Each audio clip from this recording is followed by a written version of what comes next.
This week at WWDC, Apple's annual developer conference, Apple previewed new versions of macOS, iOS, iPadOS, and more. I'm particularly interested in the new version of macOS, which they call macOS Tahoe, and I was especially looking for features that would help me be more productive and work faster. Now, Apple talked a lot about the new unified design theme that they call Liquid Glass, which certainly does make the interface look more modern and fun to use. They also showed off some new Apple Intelligence features, including visual intelligence. But I think that there are a few features that maybe didn't generate as much buzz, but will make a significant impact on my productivity. So let's see some file management upgrades and new features in the Spotlight search. To start, I'll open Finder and go to my Documents folder. And a problem that I often have is when I look at a long list of files and folders like this, I should be able to just pick out the folder I want, but there are so many folders in this list that look exactly the same, and I can't quite find the one I want. Now, one thing I've done in the past is right-click on a folder and apply a color label. If I'm working with this folder a lot this month, I might mark it as green, and it would add a small green dot next to that folder, making it a little easier to find. But in macOS Tahoe, it won't just add the green dot, it will also change the color of the folder. And that color stays in the gallery view, in the list view, the icon view, whichever you prefer. But there's more. You can right-click on a folder and choose Customize Folder. And in addition to the color, you can choose a glyph to go over the icon.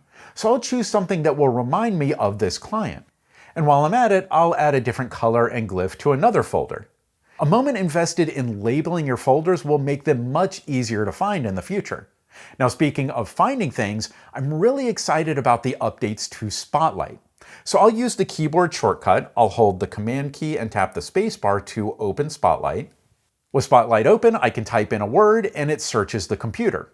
It may find documents, applications, information on the web, and more. But I'll hit the Escape key to reset and open Spotlight again. In macOS Tahoe, you can open Spotlight with that keyboard shortcut, and if you move the mouse cursor before typing anything, you get these quick categories. If you click the Applications button, it shows a list of applications with suggestions at the top based on what you've used recently. And you can launch any of these applications from here. Or let's reopen Spotlight and click the Files button. It shows a list of suggested and recent files, or you can type in something and it will only show search results from your files. And of course, you can open any of those files from here. Resetting again, I'll open Spotlight and click the Actions button.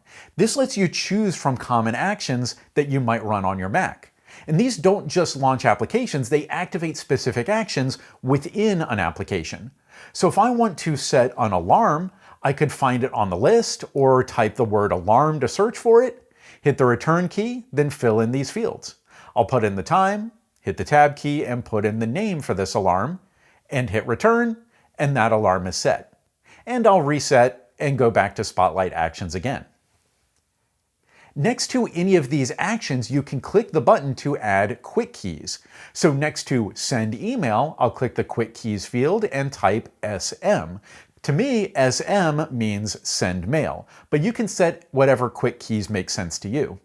Then the next time I go to Spotlight, I can just type SM to go to the Send Email action.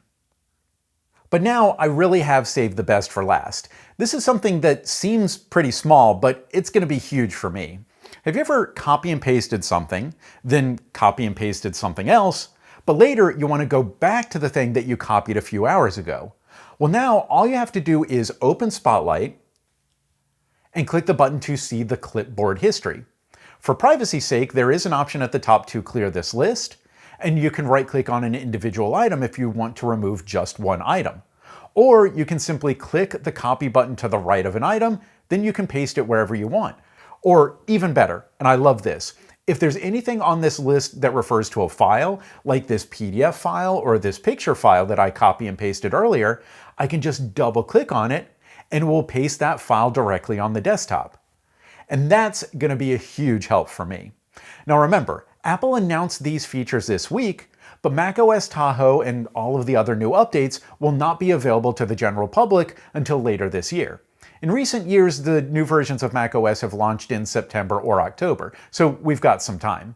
There's certainly more that I'm excited to dive into and share with you as we lead up to the release of macOS Tahoe in the fall. So subscribe here to see what's coming, or let me know in the comments what you're most excited about.